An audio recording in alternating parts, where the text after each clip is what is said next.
Kota Kudus, Jawa Tengah lebih dulu dikenal dengan sebutan Al-Quds. Nama ini bermula di masa Islam Wali Songo setelah seorang panglima perang dari Demak yang bernama Ja'far Shadiq memutuskan untuk hijrah ke sebuah wilayah selat yang membelah daerah Juwana Kabupaten Pati sampai Wolahan di Jepara.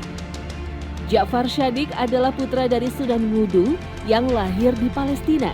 Ayahnya bersaudara kandung dengan Sunan Ampel.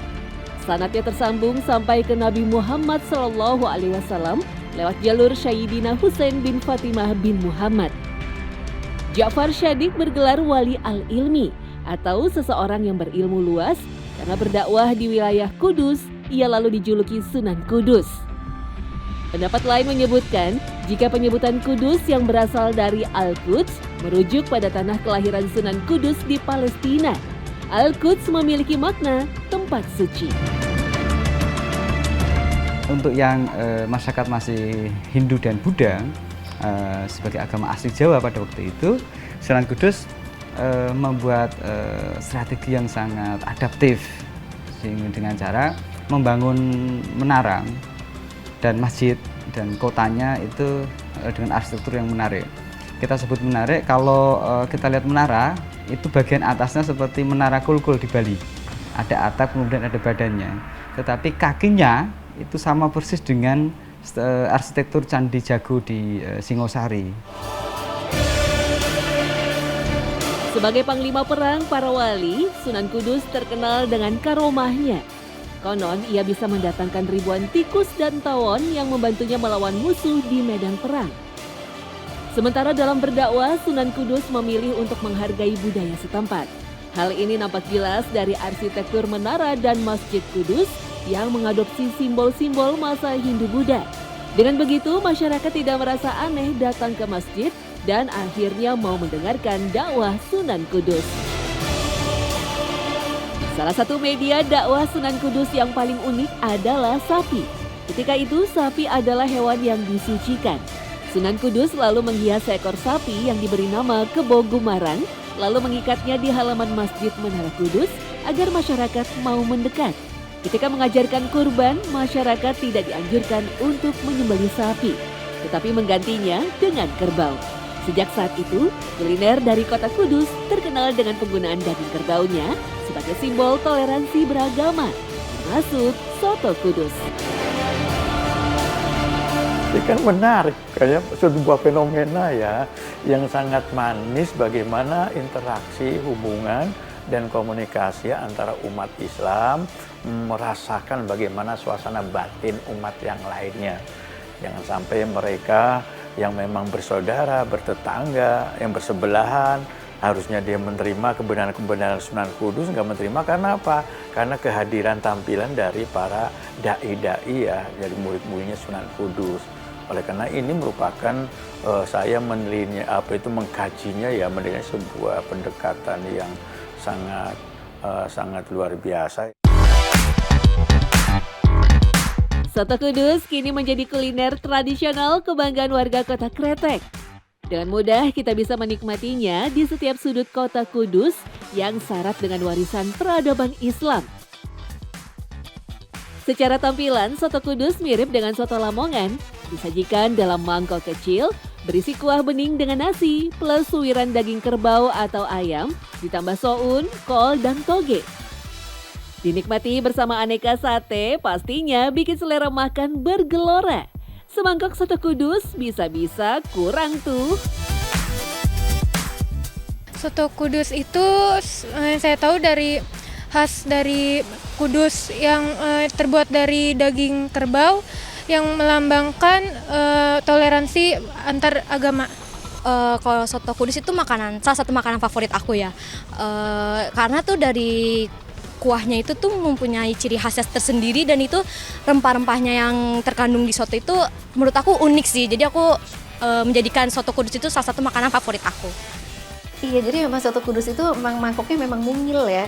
Jadi kadang-kadang nasi kan dicampur dan kadang enggak, dan isiannya itu tadi ada potongan daging kerbau, lalu ada soun, terus ada potongan seledri, bawang daun, dan uniknya itu adalah memakai toppingnya atau pugasnya itu adalah pakai bawang putih goreng. Di soto yang lainnya rata-rata kan pakainya bawang merah goreng kan. Dan mungkin emang filosofinya kecil tapi udah gitu bisa, ya nggak tahu juga ya mengenyangkan atau enggak, tapi jadi bisa nambah terus-terusan sih kayaknya. Pada masa Sunan Kudus, soto dominan menggunakan daging kerbau yang diiris tipis-tipis. Seiring berjalannya waktu, penggunaan bahan daging menyesuaikan selera. Bisa dengan daging ayam, bahkan daging sapi. Pelarangan menggunakan daging sapi memang telah memudar setelah Islam menjadi agama mayoritas di kota Kudus. Tapi jika ingin merasakan kenikmatan soto Kudus yang otentik dari masa lalu, jelas penggunaan daging kerbau lebih tepat. Iya tentunya kan karena kaldunya kan pasti dari kaldu daging kerbau kan. Dan itu kan juga menciptakan cita rasa yang berbeda gitu, bisa jadi lebih gurih gitu ya. Awalnya juga saya pertama kali mau cobain daging kerbau itu udah pemikirannya karena kerbau itu yang kerjanya keras gitu, jadi mungkin ototnya lebih keras. Tapi ternyata ya empuk-empuk aja gitu, karena di Kudus pun juga biasanya soto Kudus dan juga ada sate kebo gitu, sate kerbau, dan empuk sebenarnya. Penggunaan daging kerbau sebagai bahan aneka masakan menjadi populer di Kudus setelah Sunan Kudus rutin mengadakan kurban setiap tahun. Daging yang dibagi-bagikan lalu diolah seluruh lapisan masyarakat. Mungkin saja soto Kudus tercipta dari hasil kreativitas masyarakat Kudus dalam mengolah daging kerbau. Faktanya, soto yang berasal dari penyebutan Cauto ini terinspirasi kuliner Cina perantauan yang menetap di Semarang. Tapi memang kalau di Hokkien itu tuh memang teknik merebus lalu memasak slow cooking itu tuh, slow cook itu memang merefer makanan soto gitu, merebus daging itu. Nah, sepertinya masih agak diragukan apakah benar dari Cina, dari Tiongkok atau enggak itu, tapi sebenarnya buat saya soto tuh ya sangat sebenarnya Indonesia gitu. Indonesia banget lah soto, apalagi kita punya soto tuh mungkin lebih dari hampir 60 sampai 70 karena setiap daerah memang punya soto ya, dan yang mengikuti lokalitasnya di daerah itu ada apa aja. Dan ada yang pakai santan, ada yang yang nggak pakai santan, ada yang clear, ada yang ringan-ringan aja gitu sotonya. Dengan metode dakwahnya yang peka terhadap kondisi masyarakat sekitar, Sunan Kudus sukses menjaga kerukunan dan toleransi umat beragama masa itu. Lambat laun Islam pun diterima. Apalagi Sunan Kudus juga memberikan keteladanan dengan mengajarkan teknik pembuatan keris, pandai besi, kerajinan emas, dan membuat alat-alat pertukangan. Seni juga menjadi jalan dakwah Sunan Kudus. Ia menciptakan gending, masku, mambang, dan mijil yang syarat dengan ajaran Islam di dalamnya. Menurut saya nih Sunan Kudus ingin ya umat Islam dihargai, tapi sudah barang tentu harus dimulai dengan kita menghargai orang lain. Karena paradigma dibangun filosofisnya kan sangat mendalam. Jangan kita berharap dihargai orang lain kalau kita sendiri nggak menghargai kulinernya itu menggunakan daging sapi seperti itu. Jadi ini yang mungkin perlu dijadikan pelajaran untuk kita, para dai-dai, para mubalih-mubalih ke depan. Di era kekinian seperti ini ya, di era medium seperti ini. Jadi ya artinya menggunakan media yang lebih canggih lah, lebih cerdas lagi. Jejak peradaban Islam di Kudus sampai sekarang terjaga. Masjid Menara Kudusnya yang unik menjadi salah satu destinasi wisata religi utama di Jawa Tengah. Masjid yang telah berusia ratusan tahun ini terus digunakan untuk kegiatan ibadah dan dakwah Islam. Nah, setelah puas menikmati jejak masa lampau di Masjid Menara Kudus, sempatkan deh icip-icip soto Kudus yang menjadi simbol toleransi umat beragama di masa lalu. Metode dakwah Sunan Kudus yang santun dengan pendekatan khususnya seharusnya menjadi pembelajaran bagi kita semua. Jangan malah memecah belah dengan berdebat kusir saling menjelek-jelekan sesamanya.